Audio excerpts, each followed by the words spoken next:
आज हम बात करेंगे कॉस्मिक एनर्जी के बारे में, जिसे प्राण ऊर्जा भी कहते हैं और लाइफ फोर्स भी। ये कॉस्मिक एनर्जी विश्व की सबसे शक्तिशाली एनर्जी है, जो आप में, मुझ में, पृथ्वी के सभी जीव जंतु तथा इस ब्रह्मांड में विद्यमान है। यानी इस विश्व में आपको जो भी चीज जीवित दिखाई देती है, उसका कारण ये प्राण शक्ति या कहूँ कॉस्मिक एनर्जी ही है। विश्व की हर एक चीज इस प्राण शक्ति से ही जुड़ी हुई है।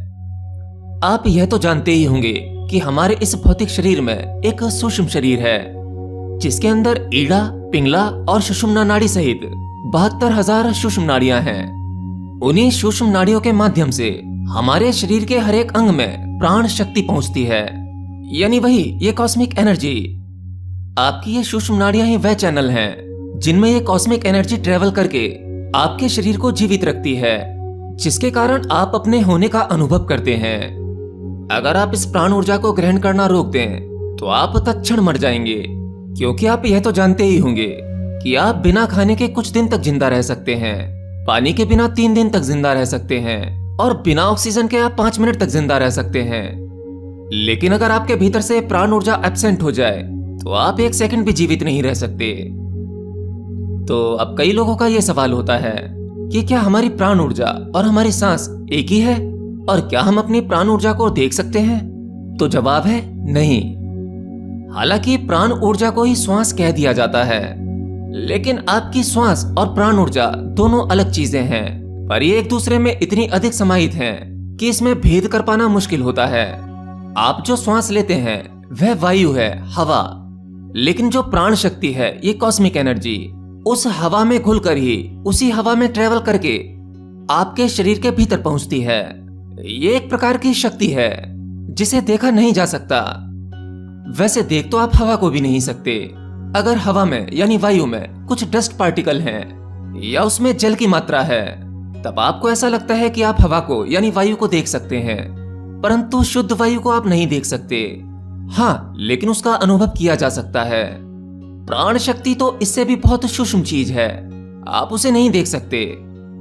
इस समस्त विश्व में एक शक्ति बह रही है, वही शक्ति, वही कॉस्मिक एनर्जी, या जिसे आप प्राण वायु कहते हैं, लाइफ फोर्स कहते हैं, वे आपकी सांसों के माध्यम से आपकी नाड़ियों में पहुंचती है और उसी की वजह से आपको शक्ति मिलती है। अब इसका मतलब ये नहीं कि ये प्राण वायु केवल हमारे पृथ्वी के वायुमंडल में है। हमारी इस पृथ्वी का एक वायुमंडल है जहां तक हवा मौजूद है। उसके बाद जब आप स्पेस में जाते हैं, वहां हवा मौजूद नहीं है, वहां आप कुछ सुन भी नहीं सकते, क्योंकि हमारे शब्दों के द्वारा जो ध्वनि निकलती है, वह ध्वनि तरंगे भी इस हवा पे ही ट्रेवल करके हमारे कानों तक पहुंचती हैं, जिससे कि हम सुन पाते हैं। तो अब इसका मतलब ये नहीं है कि स्पेस में प्राण शक्ति नहीं है, वहां कॉस्मिक एनर्जी नहीं है। कॉस्मिक एनर्जी वहां पर भी है। तो इससे यह तो क्लियर हो जाता है कि हमारी श्वास और प्राण शक्ति यानी कॉस्मिक एनर्जी दोनों अलग अलग चीजें हैं। पर जब हम इसे श्वास के जरिए अपने भीतर खींचते हैं, तब ये एक ही रूप ले लेती है। मतलब हम श्वास के जरिए इस विश्व से प्राण खींच रहे हैं, जिससे हम प्राणिक रहते हैं, हम जीवित रहते हैं। और हर एक बाहर आती हुई सांस के जरिए हम प्राणों को बाहर छोड़ते हैं, क्योंकि अब शरीर ने उसका उपयोग कर लिया है, अब शरीर को उसकी जरूरत नहीं है। हमारे शरीर का मैकेनिज्म शक्ति को इस्तेमाल करने के बाद उसे बाहर निकाल देता है और फिर से हर एक भीतर जाती हुई सांस के जरिए शक्ति को ग्रहण करता है। आप अपने प्राणों को देख नहीं सकते। देखिए, जिन चीजों को, जिन शक्तियों को आप देख नहीं सकते, उन्हें केवल महसूस किया जा सकता है, या कहूं उनका अनुभव किया जा सकता है। प्राण शक्ति एक न्यूट्रल एनर्जी है। ये अच्छा बुरा नहीं जानती, यह तो केवल शक्ति है। और वैसे भी एनर्जी एनर्जी होती है, वो नेगेटिव या पॉजिटिव कभी नहीं होती। ये एनर्जी को उपयोग करने वाले पर निर्भर करता है कि वह शक्ति का इस्तेमाल किस प्रकार कर रहा है। जैसे आपको शक्ति मिली है तो आप अपनी शक्ति का इस्तेमाल लोगों की सहायता करने में लगा सकते हैं, मनुष्य का कल्याण करने में लगा सकते हैं। और अगर आपकी इच्छा कुछ और है तो आप उस शक्ति का इस्तेमाल विनाश के कार्य में लगा सकते हैं। ठीक वैसे ही जैसे आप इलेक्ट्रिसिटी का इस्तेमाल करते हैं, आप इलेक्ट्रिसिटी के माध्यम से कुछ उपकरणों का इस्तेमाल करते हैं, जिससे आपके जीवन में सहूलियत हो जाती है, आसानी हो जाती है। लेकिन आप यह भी जानते हैं कि उसी बिजली से, उसी इलेक्ट्रिसिटी से आप किसी की जान भी ले सकते हैं। तो शक्ति शक्ति होती है, वह नेगेटिव पॉजिटिव नहीं जानती। आप अपने भीतर प्राण ऊर्जा का फ्लो किस प्रकार महसूस कर सकते हैं, इसे बिल्कुल मैं आसान उदाहरण से समझाता हूं। आप अपने दिन भर के जो भी कार्य करते हैं, उन कार्य करने के लिए आपको जो शक्ति चाहिए वो आपको प्राण शक्ति से ही मिलती है। दूसरा, जब किसी व्यक्ति में काम ऊर्जा सक्रिय होती है, ऊर्जा सक्रिय होते ही उसकी भीतरी और बाहरी अवस्था दोनों में बदलाव आ जाते हैं। कई बार कुछ लोगों के भीतर जब ये काम वासना की शक्ति सक्रिय होती है, तब वह अपनी सोचने समझने की शक्ति को भी खो देते हैं। और जब आप कोई एक्शन लेते हैं, इस काम वासना की ऊर्जा को बाहर निकाल देते हैं, तो आपका शरीर और मन कुछ पल के लिए रिलैक्स हो जाता है। यानी जो ऊर्जा आपके भीतर सक्रिय थी, आपके भीतर उथल पुथल मचाई थी, अब वह वीर्य के माध्यम से बाहर निकल गई है। आपके वीर्य में दो फॉर्म होती हैं, एक तो उसकी भौतिक फॉर्म, दूसरी उसकी एनर्जी फॉर्म। उसकी भौतिक फॉर्म के बारे में तो आप जानते ही हैं, वह एक तरल पदार्थ के रूप में आपके भीतर से बाहर निकलता है। लेकिन उसकी दूसरी फॉर्म भी है, जो है उसकी एनर्जी फॉर्म। उसी को वीर्य ऊर्जा या ओजस कहा जाता है। वही शक्ति आपके मूलाधार से ट्रेवल करके आपके आखिरी चक्र यानी सहस्रार चक्र तक पहुंचती है, जिससे आपकी कुंडलिनी सक्रिय हो जाती है और आपको ज्ञान या मुक्ति या कहूं आत्मा से परमात्मा का मिलन कराती है। ये वही प्राण शक्ति है जो आपके भीतर कभी कभी काम वासना का रूप ले लेती है। दूसरा, जब कोई साधक मेडिटेशन करता है और ध्यान में गहरा उतरता है, तब उसके भीतर कुछ अनुभव होते हैं। कोई भी अनुभव होने से पहले उसके शरीर में कुछ चेंजेस होते हैं, जैसे उसकी थर्ड आई पर दर्द होने लगना, शरीर में झंझनाहट होना, शरीर में कंपन होना या शरीर में झटके लगना। कई बार कुछ साधकों को जब वो ध्यान में बैठे होते हैं, तब उनकी बॉडी जोर जोर से हिलने लगती है, कंपन करने लगती है।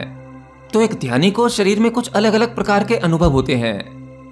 ध्यान के ये सभी अनुभव ये भी उस प्राण शक्ति के कारण होते हैं, क्योंकि एक साधक ध्यान के माध्यम से अपने भीतर शक्ति को जमा कर लेता है, और जब शक्ति जमा हो जाती है तो वह रिएक्ट करती है, जिसका पता आपको तरह तरह के अनुभव के जरिए लगता है।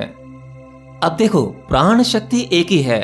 ये वही कॉस्मिक एनर्जी है जो समस्त विश्व में व्याप्त है। अब वो अलग अलग शरीरों में जाके अलग अलग प्रकार से कार्य कर रही है। शक्ति रूपांतरित होती है। मनुष्य में भी यही शक्ति है, और पृथ्वी पर रह रहे हर एक जीव जंतु, पेड़ पौधे, सब में यही है। लेकिन सबके कार्य अलग अलग हैं, परंतु शक्ति एक ही है। तो जिस व्यक्ति के अंदर ये प्राण शक्ति सबसे अधिक मात्रा में होगी, वह व्यक्ति उतना ही शारीरिक, मानसिक, भावनात्मक और आध्यात्मिक रूप से स्ट्रांग होगा। और ठीक इसके विपरीत, जिस व्यक्ति में ये लाइफ फोर्स कम होगी, वह व्यक्ति शारीरिक, मानसिक, आध्यात्मिक और भावनात्मक रूप से कमजोर होगा।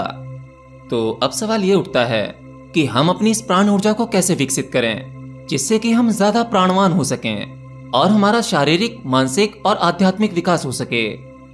तो इसके लिए सबसे बेस्ट तरीका जो है वो है प्राणायाम, जिसके बारे में मैंने अपनी कुछ पिछली वीडियोस में भी बताया है। दूसरा है ध्यान। जब आप ध्यान करें तो आप अपने अंदर जाती हुई सांस और बाहर जाती हुई सांस को देखें। ध्यान की अवस्था में अपनी सांसों को महसूस करें। जब आप एक सांस को अपने भीतर लें तो वो सांस आपकी रिदमिक होनी चाहिए, एक फ्लो में होनी चाहिए। एक भीतर जाती हुई सांस की रिदम 6 से 7 सेकंड तक होनी चाहिए। आप सांस लेते समय मन ही मन 7 तक काउंट कर सकते हैं, यानी 7 सेकंड में एक बार सांस भीतर लेंगे और 3 सेकंड तक उस सांस को भीतर रोकेंगे। यानी वो अवस्था जब आप ना तो सांस भीतर ले रहे हैं और ना ही बाहर छोड़ रहे हैं। एक प्रकार का पॉज, 3 सेकंड तक उस पॉज को रखना है। और फिर जब आप सांस बाहर छोड़ेंगे, आपको फिर से 6 से 7 तक काउंट करना है और सांस को उसी रिदम में बाहर छोड़ना है।